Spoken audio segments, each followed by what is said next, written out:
Sebelum menonton videonya, pastikan Anda sudah menekan tombol like dan subscribe. Can anybody out there hear me? Hear me? 'Cause I just wanna say Assalamualaikum warahmatullahi wabarakatuh. Perkenalkan, nama saya Rianti Soleha. Saya Nagita Rakamelia. Saya Sustiawati. Saya Santi.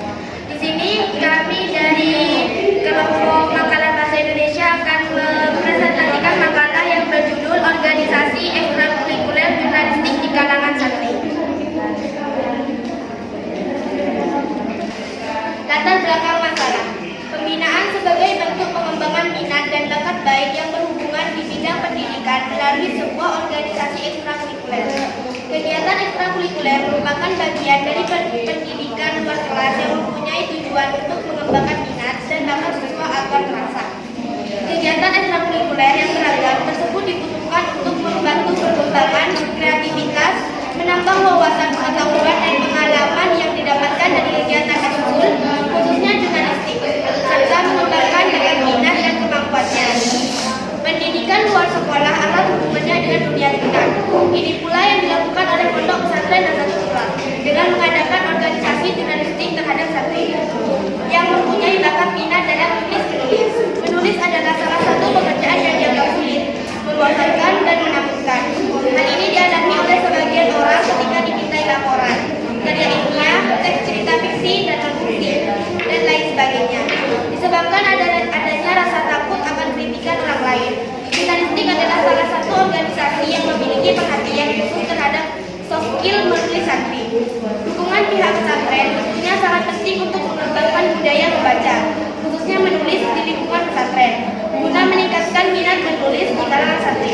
Sejatinya, pondok pesantren sebagai lembaga pendidikan agama yang harus membekali santri dengan kemampuan dan keahlian lain berupa keahlian berwira swasta, keahlian mekanik dan otomotif, dan keahlian menulis. Selanjutnya, ucapan kesalahan dibacakan oleh Najda Ulama Media.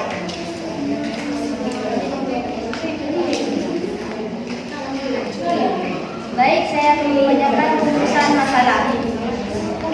Berdasarkan latar belakang yang telah ditemukan, kami merumuskan beberapa masalah yang akan dibahas dalam makalah kami, yaitu 1. Apa pengertian jurnalistik secara umum dan menurut para ahli? 2. Apa sejarah jurnalistik?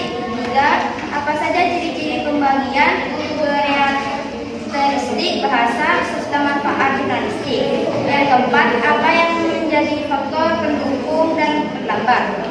Baik, saya berikan kepada Sustiawati. Tujuan makalah. Tujuan pembakaran kami ini adalah 1. Untuk mengetahui pengertian jurnalistik secara umum dan para ahli. Untuk mengetahui sejarah jurnalistik. 3. Untuk mengetahui apa saja ciri-ciri pembagian karakteristik bahasa serta manfaat jurnalistik. 4. Untuk mengetahui faktor pendukung dan penghambat jurnalistik. Baik, kegunaan makalah yang akan dijelaskan oleh jurnalistik.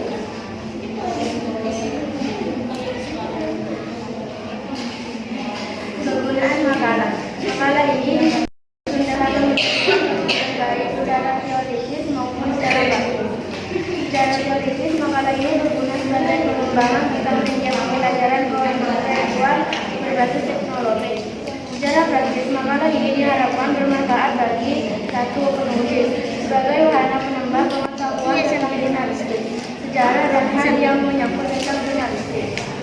2. Pembaca atau guru sebagai media pembelajaran bahasa Indonesia dalam materi jurnalistik. Baik, akan disampaikan dalam. Selanjutnya saya akan membahas tentang pengertian jurnalistik. Secara bahasa, jurnalistik adalah hal yang menyangkut kewartawanan dan persurat kabaran dan seni kejuruan yang bersangkutan dengan pemberitaan dan persurat kabaran. Jurnalisme diartikan sebagai the activity or profession of writing for newspaper, magazine, or news website or preparing news to be broadcast, atau aktivitas atau profesi penulisan untuk surat kabar, majalah atau situs web berita, atau menyiapkan berita untuk disiarkan. Dengan demikian, secara praktis jurnalistik dapat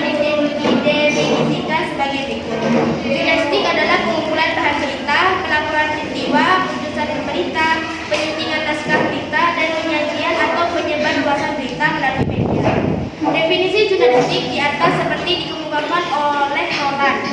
Dalam buku Understanding Magazine, jurnalistik adalah pengumpulan, penulisan, penafsiran, pemrosesan, dan penyebaran informasi umum, pendapat pemerhati, hiburan umum secara sistematis dan dapat dipercaya untuk diterbitkan pada surat kabar, majalah, dan disiarkan. Baik, definisi jurnalistik menurut berbagai ahli yang akan dibawakan oleh Nahida Omar.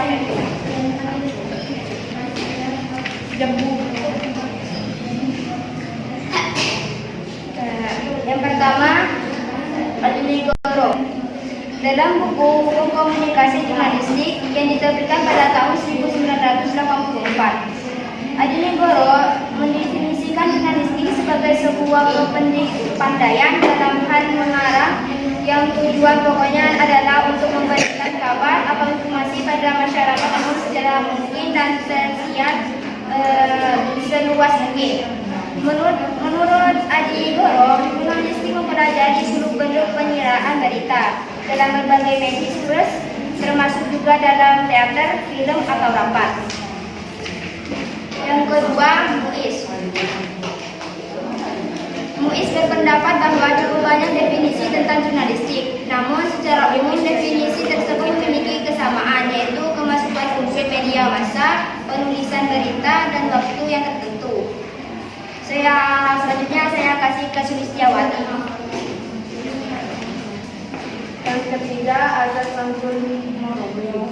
Dalam buku Jurnalistika Fakta yang diterbitkan pada tahun 2003, Azaz Morobo mengungkapkan bahwa jurnalistik merupakan sebuah proses kegiatan dalam mengolah, menulis, dan menyebarluaskan berita dan atau opini melalui media massa.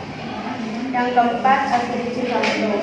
Dalam buku Komunikasi Bahasa pada tahun 1986, Astrid Susanto memberikan pengertian jurnalistik sebagai suatu kegiatan yang dilakukan seseorang dalam mencatat dan melaporkan, serta menyebarkan informasi kepada masyarakat umum. Informasi yang dimaksud berkenaan dengan kegiatan sehari-hari. Wijaya berpendapat bahwa jurnalistik ini merupakan suatu kegiatan komunikasi. Kegiatan komunikasi ini dilakukan dengan cara menyiarkan berita atau ulasan, berupa ulasan peristiwa atau kejadian sehari-hari yang aktual dan faktual. Penyiaran berita dilakukan dalam waktu yang singkat-singkatnya. Baik, yang nomornya akan dijelaskan oleh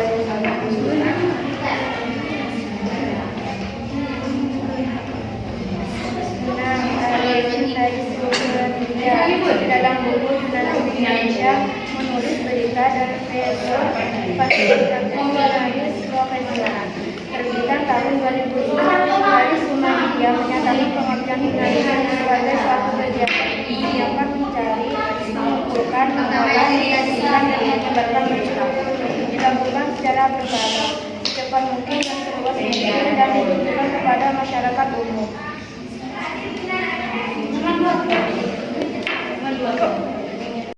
Baik, di sini saya akan menjelaskan tentang sejarah jurnalistik. Banyak literatur yang membahas perkembangan jurnalistik dari zaman ke zaman. Singkatnya, selama ini berbagai sumber literatur tentang sejarah jurnalistik senantiasa merujuk pada Akta Diurna. Pada zaman Romawi kuno, pada masa pemerintahan Kaisar Julius Caesar 100 sampai 44 sebelum Masehi. Akta Diurna yakni papan pengumuman atau sejenis majalah dinding atau papan informasi sekarang, diyakini sebagai produk jurnalistik pertama, media massa atau surat kabar harian pertama di dunia. Hingga Julius Caesar pun disebut sebagai bapak pers dunia. Sebenarnya Kaisar hanya meneruskan dan mengembangkan tradisi yang muncul pada permulaan berdirinya kerajaan Romawi. Saat itu, atas perintah Raja Imam Agung, segala kejadian penting dicatat pada anak, yakni papan tulis yang digantungkan di serambi rumah. Catatan pada papan tulis itu merupakan pemberitahuan bagi setiap orang yang lewat dan memerlukannya. Saat berkuasa, Julius Caesar memerintahkan agar hasil sidang dan kegiatan para anggota senat setiap hari diumumkan pada Akta Diurna. Demikian pula berita tentang kejadian sehari-hari, peraturan-peraturan penting, serta apa yang perlu disampaikan dan diketahui rakyatnya.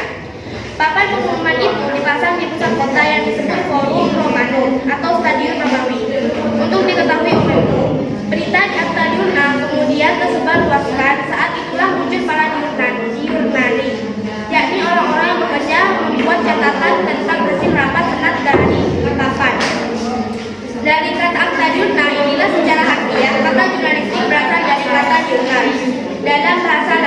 berarti harian atau setiap hari.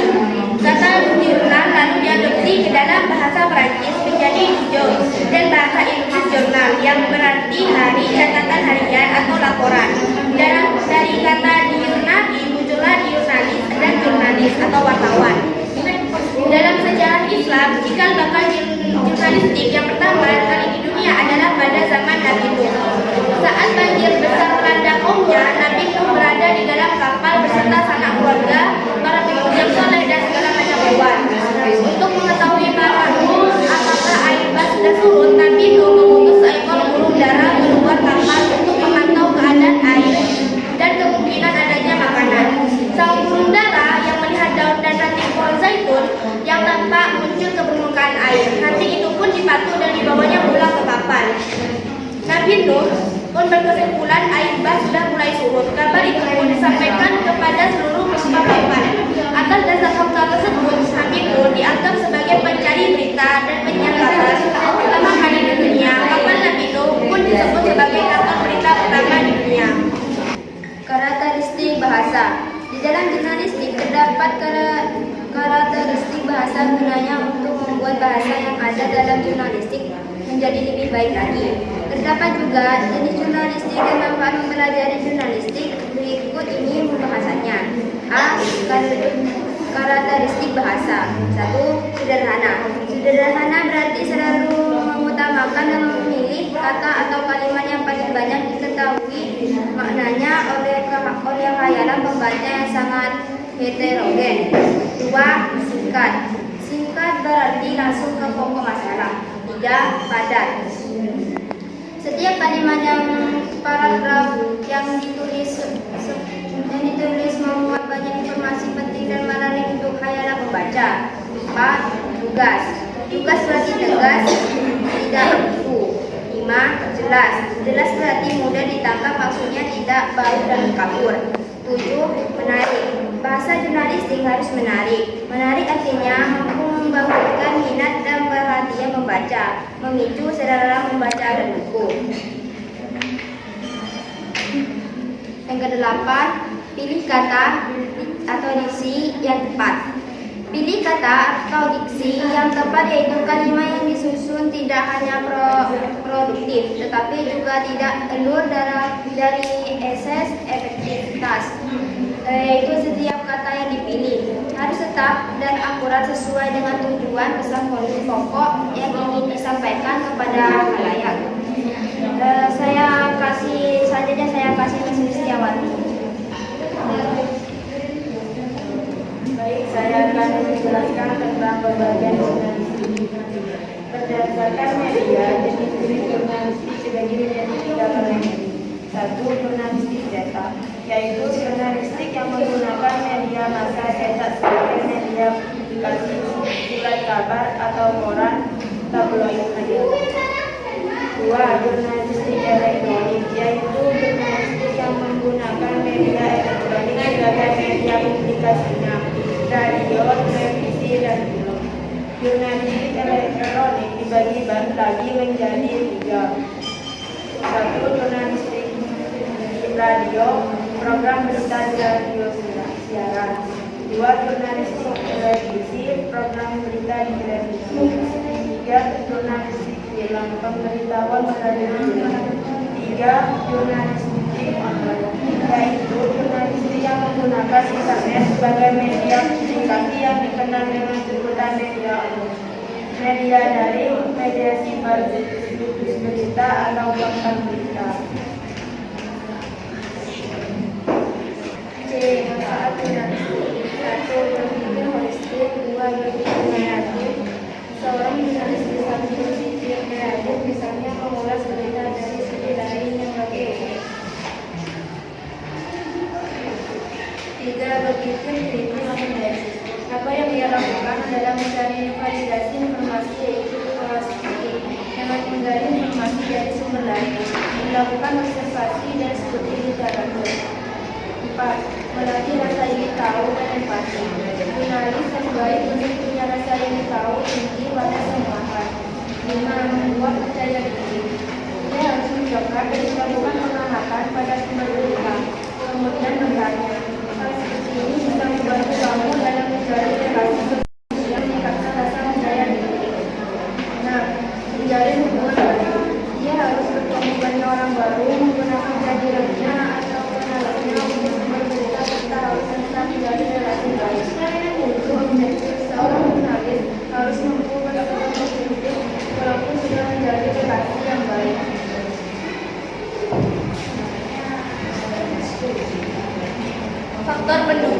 faktor yang membantu melaksanakan aktivitas jurnalis, sedangkan faktor penghambat adalah faktor yang menjadi hambatan bagi pelaksanaan aktivitas jurnalistik. Berikut ini adalah faktor pendukung jurnalistik. 1. Dana. Bagi jurnalistik adanya dana juga sangat dibutuhkan sekalipun itu jurnalistik sakti. Yang kedua, sumber daya manusia. Sumber daya manusia inilah yang sangat dibutuhkan dalam organisasi ini, karena di dalam jurnalistik ada pembagian tugas masing-masing, mulai dari reporter, editor, dan layout. Yang ketiga, sarana dan prasarana. Dalam melaksanakan jurnalistik dibutuhkan sarana, mulai dari komputer, laptop, printer, dan kondisi wifi. Selain dari segi prasarana, yaitu ruang rapat, ruang pekerjaan, dan ruang pertemuan. Lihat dari ketiga faktor pendukung di atas, faktor penghambatnya adalah kurangnya minat dari pembeli atau pembaca. Selain itu adanya juga kekurang seriusan bagian santri yang menjabat sebagai anggota jurnalistik untuk menciptakan karya yang menarik bagi pembaca.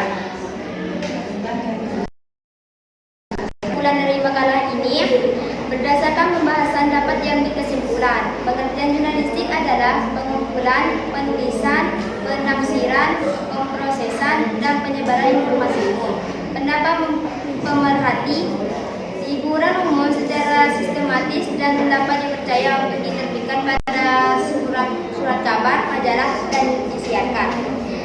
Dan disimpulkan bahwa bahasa yang digunakan untuk jurnalistik adalah baku, jelas, logis, dan menarik pembaca. Terdapat banyak jenis jurnalistik, salah satunya adalah jurnalistik cetak. Di Pondok Pesantren Nata sendiri ada jurnalistik cetak di mana di situ menghasilkan sebuah tabloid Al-Aqlam yang diterbitkan per tahunnya. Sejarah jurnalistik sendiri berasal dari akta diurnal, dan ada juga yang mengatakan bahwa berita pertama adalah Nabi Nuh alaihissalam. Manfaat dari pelaksanaan jurnalistik sendiri beragam, tetapi salah satunya membuat kita jadi percaya diri dan ikut andil dalam menuangkan karya itu sendiri. Saran dari makalah ini: 1. Kepada anggota jurnalistik, khususnya bagi reporter yang bertugas dalam penulisan dan pencarian berita, diharapkan untuk mencari dan memberikan berita yang aktual dan lengkap, di mana berita tersebut nantinya berdampak positif bagi masyarakat luas.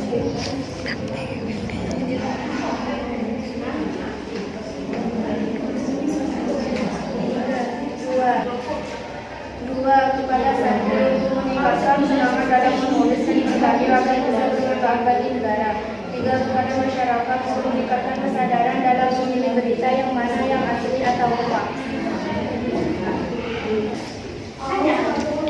Baik, dari penjelasan makalah ini apakah ada yang mau bertanya? Ada. Jadi saya mau bertanya, kan tadi membahas tentang organisasi jurnalistik. Manfaat kita mengikuti organisasi tersebut itu apa? Apa saja karakteristik jurnalistik? Baik, saya akan menjawab pertanyaan dari Aini. Kan tadi Aini bertanya apa manfaat mengikuti jurnalistik. Manfaatnya: 1. Berpikir kreatif, 2. Berpikir kritis, 3. Membuat kita percaya hati. Baik, saya akan menjawab pertanyaannya dari Fatim. Pertanyaannya tadi, apakah karakteristik jurnalistik?